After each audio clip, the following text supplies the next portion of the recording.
네, 안녕하세요. 브릿지 김효정입니다.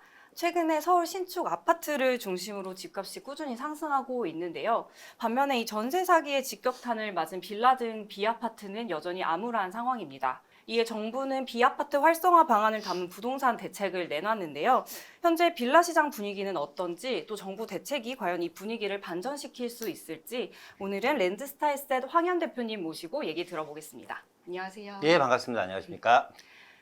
저희 브릿지에서 대표님 처음 오신 것 같은데 예. 먼저 간단하게 자기소개 좀 부탁드리겠습니다. 예, 전 랜드스타일셋이라는 회사를 운영하고 있고요. 황현의 부동산 경제학이라는 유튜브를 또 저희가 운영을 하고 있습니다. 많은 시청, 좋아요, 구독 부탁드리고요. 브릿지 제가 구독했습니다.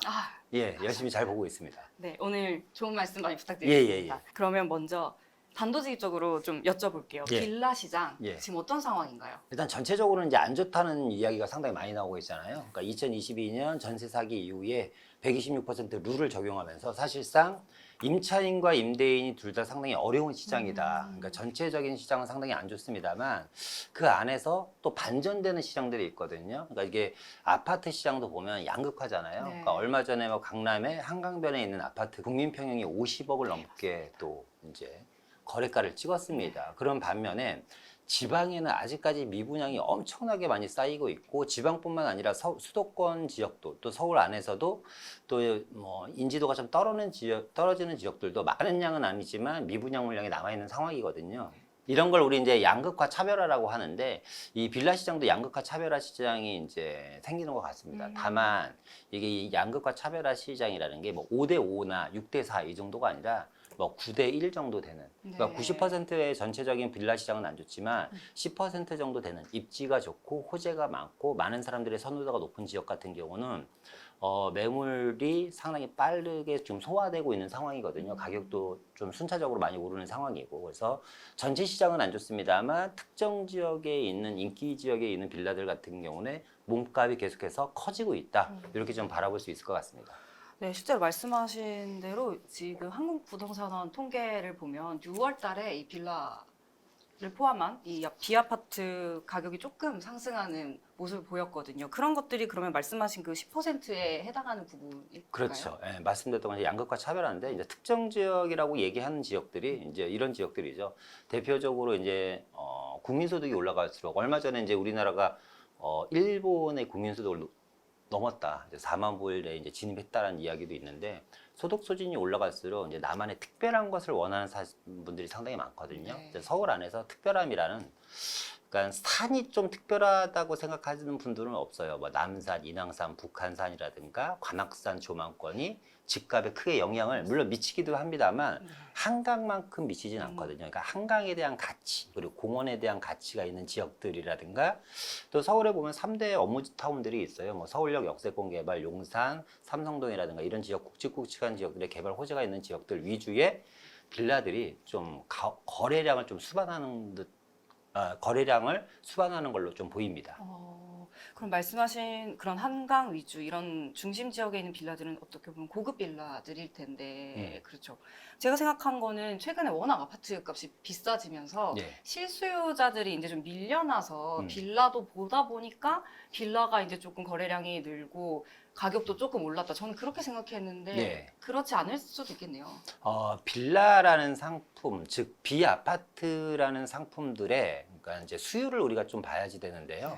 그러니까 뭐 아파트 시장에 비해서 역전세가 의외로 많이 나는 것들이 비아파트잖아요. 근데 그 이유는 뭐냐면 아파트는 수요자들도 많고 이제 투자자들도 많습니다. 그러니까 비율로 따지면 아파트 시장 같은 경우는 한 5대5 정도 된다고 볼 수가 있는데 비아파트 같은 경우는 한 말씀드렸던 것처럼 한 7대3, 8대2 정도 될 것 같습니다. 그러니까 실거주 하시는 분들이 한 20, 30%, 그러니까 투자자들이 7, 80%거든요. 이제 그러다 보니까 아무래도 실거주 비율보다는 투자자들이 선호하는 지역들의 가격들이 상대적으로 오르는 폭이 크고 매물 감소량이 다른 지역들보다 좀 눈에 띄게 나타나고 있다라고 말씀드릴 수 있을 것 같아요. 네, 알겠습니다.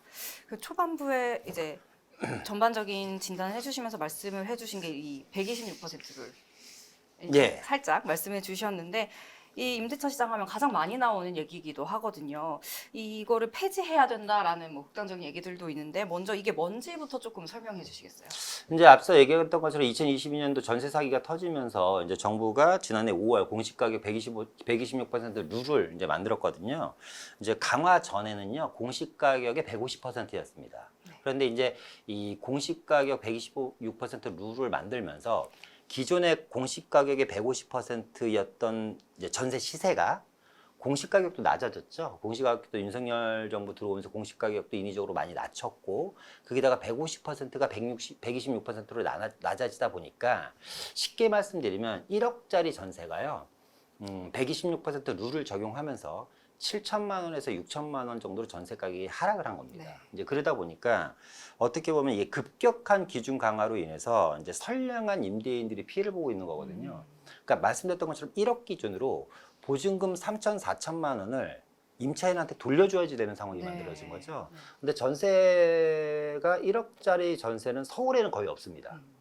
기본적으로 2, 3억짜리인데 그러면 작게는 1억 5천에서 많게는 2, 3억 정도까지의 전세 보증금을 아파트도 아닌데 네. 반환을 해야지 되는 상황이 만들어진 거죠. 이제 네. 그럼으로 인해서 이게 이슈화되고 언론화되고 여기서 많은 선의의 피해자들이 임대인이든 임차인이든 발생하다 보니 빌라 시장이 완전히 무너져 버린 거고 수요가 없다 보니까 공급 자체를 할 생각들이 없겠죠. 그죠? 네. 그러고 인해서 여러 가지 이제 부작용들이 발생을 하는 겁니다. 강제적인 시장 규제에 의한 전세 가격 인하로 인해서 임대인 및 임차인들의 피해를 보고 허그에서 또 그걸 다 대위 변제를 하다 보니까 이제 그걸로 인해 막대한 부채가 생기고 네. 시장 자체는 공급이 안 됨으로 인해서 또 시장에 대한 어떻게 보면 전세 가격 상승에 대한 그러니까 이게 어쨌거나 이게 비아파트 수요도 수요잖아요. 근데 그 수요가 사라지진 않겠죠? 네. 그럼 그 수요가 어디로 갈까요? 아파트로 가겠죠. 그죠? 그래서 아파트의 전세 가격이 단기적인 폭등까지 일으키는 이런 엄청난 부작용을 지금 네. 일으키고 있다라고 말씀드릴 수 있을 것 같습니다. 네, 그래서 일각에서는 이 허그의 전세 보증금 반환 제도가 더 결국 문제를 키웠다는 지적도 있거든요. 이 제도가 등장한 이후에 집값 하락 전까지는 이게 문제가 없었던 게 아닌가, 뭐 이렇게 보는 뭐 시선도 있는데 이 제도의 또 작용은 어떻게 보시는지 궁금합니다. 그렇죠. 이게 이제 좀 거슬러 올라가 보면 문재인 정권에서 이제 임대차 3법이라는 게 만들었잖아요. 그게 이제 전월세 상환제, 전월세 신고제, 계약갱신 청구권이라는 건데 시장을 어떻게 보느냐에 따라서 받아들이는 입장은 다 틀릴 것 같습니다. 근데 저는 이 임대차 3법으로 인해서 기본적인 전세 가격이 많이 폭등을 했다라고 일단 1차적으로 보고 있고요. 네. 이 임대차 3법을 확고히 이제 임차인들에 대한 보호를 확고히 다지기 위해서 정부에서 주택임대 사업자에 대해서 2020년부터 보증보험 가입을 의무화 시켜버렸거든요. 근데 이게 저는 불시의 시작이다라고 말씀을 드릴 수 있을 것 같아요. 그 이유는 뭐냐면 이제 보증보험을 강제적으로 하다 보니까 이제 보증보험이 가입되는 물건은 어떻게 보면 안전하다고 생각할 거 아닙니까? 네. 이제 그럼으로 인해서 엄청나게 많은 금액들이 사실상 특별한 이제 거름망이 없이 전세 대출이 엄청나게 많이 발생된 거거든요.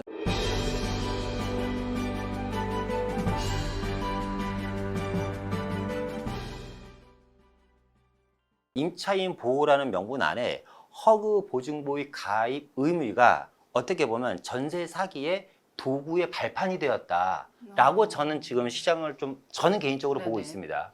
다른 사람들은 어떻게 볼지는 모르겠지만 그러므로 인해서 말씀드렸던 것처럼 전세 가격이 그러니까 집값이 3억인데 전세가 2억 9,500입니다. 이런 식으로 나가다 보니까 네. 사실상 이게 이제 역전세가 일어났고 앞서 말씀드렸던 것처럼 작정을 하고 달려드는 이런 불량한 임대인들이 있어요. 건축업자들이 있고 공인중개사들이 있고 이런 임대인들이 있습니다. 정말 전세 사기를 작정하고 달려드는. 그런데 우리가 그 좀 전체 시장, 그러니까 나무를 보지 말고 숲을 봐야지 되는 게 이게 126% 룰이 저는 개인적으로 왜 잘못됐다고 생각하냐면 숲을 보면 예를 들어 전체 임차인 1000명 중에 그렇게 사고를 치는 임차인 비율이 1, 2% 정도밖에 안 되는 거거든요. 사실상 네. 그러니까 1000분의 1이에요. 비율로 따지면. 네네. 그런 1000분의 1의 이런 사고가 터지는데 이게 이제 어떻게 보면 사회 문제가 되고 여론화되고 이슈화가 되다 보니까 이 1000분의 1 정도 되는 수요에 대한 거를 막기 위해서 126% 룰을 만든 거고, 룰을 적용하다 보니까 말씀드렸던 것처럼 선량한 임대인들, 99% 이상의 선량 임대인들이 사실상 순차적으로 지금 좀 고통을 당하고 있다. 그런데 이제 문제는 뭐냐면 앞서 얘기했던 것처럼 이 아파트라는 게 제가 실거주자보다는 투자자들이 많다 그랬잖아요. 네. 그러니까 보통 한 채 정도 갖고 계신 분들은 괜찮을 텐데 두 채, 세 채, 네 채 갖고 계신 분들도 있겠죠. 근데 이게 이 문제가 뭐냐면 이 역전세가 터져서 사고로 걸려버리면, 문제가 걸려버리면 이게 연자제가 돼버리는 거예요. 네. 그러니까 첫 번째 주택에서 문제가 생기면 내가 갖고 있는 두 번째, 세 번째, 네 번째 주택도 전세를 못 놓게 됩니다. 왜? 불량이 생기니까. 이사랑 물건에는 허그보증보험이 안 되다 보니까. 네. 저의 물건에는. 그렇죠. 네. 그러면 저는 전세가를 2억, 2억, 2억, 2억 4개를 갖고 있는데 이걸 월세로 돌려야 되면 갑자기 8억 돈이라는 돈을 만들어내야 되잖아요. 그러니까 좀 저는 시장에 대한 정부가 좀 전체적인 좀 시장 상황을 인식을 하고 어떤 식으로 이 시장에 돌아가고 있는지, 시스템이 어떻게 작동되고 있는지를 좀 이해를 하고 정책을 좀 입안했으면 좋겠다. 단지 그냥 이거 아니면 안 돼라고 결단을 내고 이제 단칼로 무자르듯이 정책을 진행하는 것보다는 전체적으로 좀 큰 숲을 보고 좀 시장에 대한 진단을 내리는 게 좀 맞지 않나라는 생각이 듭니다. 지금 저희 촬영일을 기준으로는 아직 발표가 안 됐는데 이 영상이 나갈 때쯤에는 정부가 부동산 대책을 새로 발표를 한 상황이거든요. 근데 여기에 이제 비아파트 활성화 방안이 들어가는 걸로 알려졌는데, 말씀하신 뭐 이런 제도 뭐 아니면 보증금 관련한 내용보다는 비아파트의 공급을 아마 강조하려는 것처럼 알려졌어요. 과연 이 비아파트 공급이 이 지금 부동산 시장을 안정화시키는 영향이 있을지 좀 궁금한데, 먼저 주택시장에서 이 비아파트의 역할은 무엇일까요? 일단 두 가지 역할이 있죠. 앞서 말씀드렸던 것처럼 서민주거 안정이라는 거죠. 그러니까 서민주거 안정이라는 건 주거 사다리를 갖고 이야기하는 겁니다. 그러니까 비아파트라는 게 존재하지 않는다면, 그러니까 예를 들어서 월세 시장과 월세 시장과 매매 시장만 존재를 한다면 월세에서 매매로 갈아타는 게 사실상 현 시점에서 너무 어렵잖아요. 그러니까 아파트 가격이 예를 들어서 서울 기준 국민평형 기준으로요, 기준 가격이 6억이었습니다. 몇 년 전에, 6, 7년 전에. 네. 6, 7년 전에 6억이었던 평균 가격이 12억까지 올라갔습니다. 그러니까 6년 만에 6억 이상의 기준 가격이 올라갔다라는 거거든요. 근데 우리 김효정 기자님, 네. 6년 동안 급이 얼마나 오르셨어요? 그거요? 네. 말할 순 없지만. 불편한 얘기잖아요. 네, 그죠? 그렇습니다. 그러니까 그만큼 뭐냐면, 예를 들어서 이 자산 인플레이션이라는 게 엄청나게 심각한 상황에서 이 주거사들의 역할이 없는 상황에서 서민들이 내 집 마련하기에는 정말 하늘의 별 따기거든요. 거기다가 이제 뭐 청약이라는 뭐 제도도 있지만 제가 보기에 우리 김효정 기자님이 청약 만점 되려면 한 50은 돼야 되지 않을까. 그만큼 그것도 힘들잖아요. 네, 그죠? 맞습니다. 근데 어쨌거나 중요한 거는 이런 주거사들로서의 역할이 있다. 첫 번째. 두 번째는 뭐냐면, 문재인 정권 때부터 지금 계속해서 부동산 안정화 대책에서 빠지지 않고 나오는 이 얘기가 주택 공급 확대 방안입니다. 그죠? 주택 공급 확대 방안이라는 건 결국 주택을 많이 짓겠다라는 건데, 지금 뭐 3기 신도시만 보더라도 원래 문재인 정권에서 2022년도 착공입니다. 그리고 네. 2027년도 입주인데 아직까지 뭐 토지 보상도 다 안 끝난 지역들이 많잖아요. 맞습니다. 그리고 이제 사전 청약 같은 경우도 인천, 뭐 검단, 뭐 이런 지역들 위주로 사전 청약 무더기 지금 다 취소가 돼버린 네. 상황이고, 그러니까 공급 자체가 이렇게 힘든 겁니다. 네. 근데 서울이라는 지역의 특성상 이제 공간적인 한계성을 갖고 있는 게 서울이라는 지역이잖아요. 공간의 한계성이 있는 이 서울 안에서 주택을 공급하려면 멸시로 재건축밖에 없습니다. 네. 그러니까 다세대 주택을 부셔서 아파트를 짓던, 아파트를 멸시를 하고 나서 다시 아파트를 짓던, 결국에는 이 비아파트가 갖고 있는 시장의 성질은 아파트를 짓기 위한 재료로도 쓰인 거거든요. 원자재로서의 역할이 있는 겁니다. 그래서 앞서 얘기했던 것처럼 가격이 많이 뛰는 지역 빌라들의 특징이 뭐냐면 원자재로 쓰일 수 있는 지역들에 있는 빌라들이 가격이 많이 상승하는 거거든요. 네.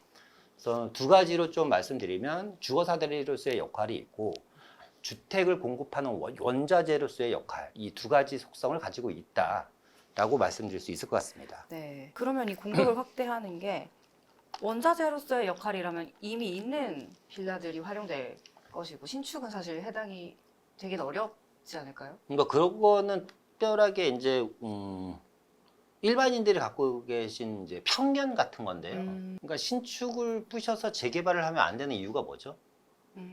지은 지 얼마 안 됐으니까. 그죠? 너무 단순한 생각이잖아요. 네. 그런데 그러니까 그 신축을 예를 들어서 이제 특정 지역이 있다고 가정을 해봅시다. 이 지역이 노후도가 한 85% 정도 돼요. 네.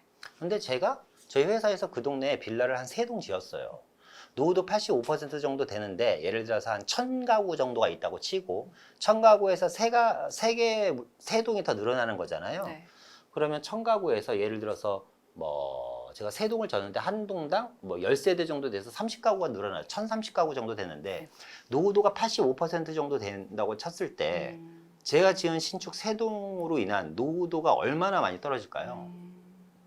결국에는 그 지역엔 노후된 크게 변화가 없겠죠. 네. 물론 이 빌라가 뭐 100동, 200동 막 이렇게 지어진다고 한다고 하면 사실상 노후도에 큰 문제가 있겠지만 현실적으로 그건 힘들다. 그래서 앞서 말씀드렸던 것처럼 뭐 신축이든 구축이든 간에 아파트의 원자재로서의 쓰이는 내용들은 똑같다. 이렇게 말씀드릴 수 있을 것 같습니다.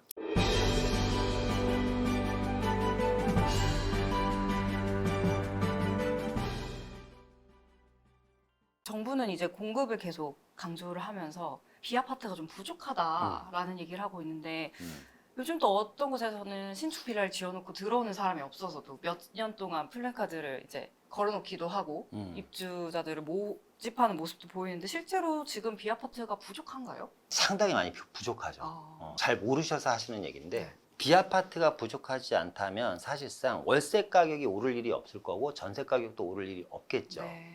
그러니까 예를 들어서 이제 특정 지역 한 군데만 한번 말씀드려 볼까요? 동작구 노량진동. 네. 이라는 동네가 있습니다. 그러니까 노량진은 우리가 다 알다시피 노량진 뉴타운이라는 동네가 있어요. 이 노량진 뉴타운이라는 동네를 지금 재개발을 합니다. 뉴타운이라는 동네를 빼고 노량진 동 전체를 봤을 때 그 동네에는 한 1000개 정도의 빌라가 현재까지 있다고 가정을 해볼게요. 1000개 정도의 빌라가 있는데 지금 뉴타운이다 보니까 이 노량진 뉴타운이 1구역부터 8구역까지 있거든요. 근데 13구역은 현재 사업 시행 인가 단계인 거고 나머지는 관리 처분을 앞두거나 철거나 이주를 하고 있습니다. 네. 어쨌거나 1구역과 3구역도 결국에는 관리 처분이 될 거고 이주가 되고 그 자리에 아파트가 들어가거든요. 그러면 이 노량진이라는 동네에 빌라가 1000개가 있는데 그 중에 900개가 아파트로 바뀌는 거예요. 네. 그러면 노량진이라는 동네는 앞으로 빌라가 몇 개 남죠? 100개밖에. 100개밖에 안 남죠. 네. 그러니까 이 비아파트의 속성 중에 하나가 좀 무서운 건데 사실상 멸시로 재생이 안 된다라는 겁니다. 그러니까 네네. 빌라를 부셔서 빌라를 짓는 사람들은 없겠죠. 네. 그런 행위를 하는 건축업자들도 없을 거고 그런 행위를 하는 정부도 없을 겁니다. 왜? 이거는 의미가 없는 사업이니까. 네. 그러니까 빌라를 부셔서 아파트를 짓거나 단독을 부셔서 또 서울 시내에서 단독을 짓는 사람들도 없습니다. 단독을 부시면 건물을 짓거나 빌라를 짓거나 아파트를 짓습니다. 네. 맞잖아요. 그러니까 공급 속도보다 멸실 속도가 좀 빠르게 진행되고 있고 특히나 지금 서울시 오세훈 서울시장이 진행하는 신속통합 모아타운 역세권 활성화 역세권 시프트 그리고 국토부에서 지금 계속해서 아까 말씀드렸던 것처럼 8월 달 그러니까 8월 15일 이전에 공급 대책을 발표한다고 지금 얘기를 했잖아요. 네. 근데 올해만 해도 이게 3번째가 4번째 공급 대책이에요. 네. 대책은 100번을 이야기를 하더라도 대책일 뿐입니다. 공급이 이루어진 거는 사실상 다른 문제인데 저는 정부가 계속해서 좀 엇박자를 놓고 있지 않나. 네. 앞서 얘기했던 것처럼 시장을 정확하게 이해하지 못하고 있다. 그러니까 비아파트의 공급을 늘리려면 잘 생각해 보세요. 공급자한테 혜택을 많이 줘야지 될까요? 그걸 살려는 사람한테 혜택을 많이 줘야 될까요? 예를 들어서 이렇게 생각해 봅시다. 우리가 과자를 만드는 회사가 있어요. 근데 이 과자의 원가가 뭐 100원 정도 하는데 정부에서 90원을 지원해 준대요. 그럼 과자 공장에서는 저렴한 금액의 100원짜리 공장을 많이 만들 수 있죠, 과자를. 네. 그래서 그 과자를 만드는 공장에 정부가 많은 돈을 지원을 합니다. 네. 그래서 과자가 만들어졌는데 아무런 수요가 없어요. 과자를 사 먹을 사람이 없어요. 네. 그럼 그거 어떻게 되죠? 폐기 처분해야 네. 되죠. 그러면 그걸 본 다른 사업자들은 그 돈을 받아서 다시 과제를 만들 생각을 할까요? 안 하겠죠. 그죠? 안 하겠죠. 마찬가지입니다. 아. 그러니까 정부도 마찬가지인 게 계속해서 엇박자를 놓는 게 이거 이 아파트를 짓던 비아파트를 짓던 공급을 늘리려면 살려는 사람이 있어야지 될 거 아닙니까? 네. 수요가 있어야지 공급이 발생하는데 수요가 없는 상태에서 공급을 아무리 많이 해봤자 사실상 공급을 할 사람, 그러니까 공급을 하는 행위를 하는 사람들한테 아무리 많은 인센티브를 주어준다고 하더라도 네. 공급 자체를 안 한다. 네. 라는 거거든요. 그래서 이야기가 좀 길어졌는데 저는 이번 만약에 대책이 나온다고 하면 반드시 수요자들한테 정부가 110 대책에서 말을 뱉었습니다. 비아파트에 대해서 취득세, 종합부동산 양도세, 재산세에 대한 감면을 주겠다. 본인들이 이야기를 했기 때문에 저는 이 부분만 좀 지켜진다고 하더라도 공급이 좀 획기적으로 증가하지 않을까라는 생각이 듭니다.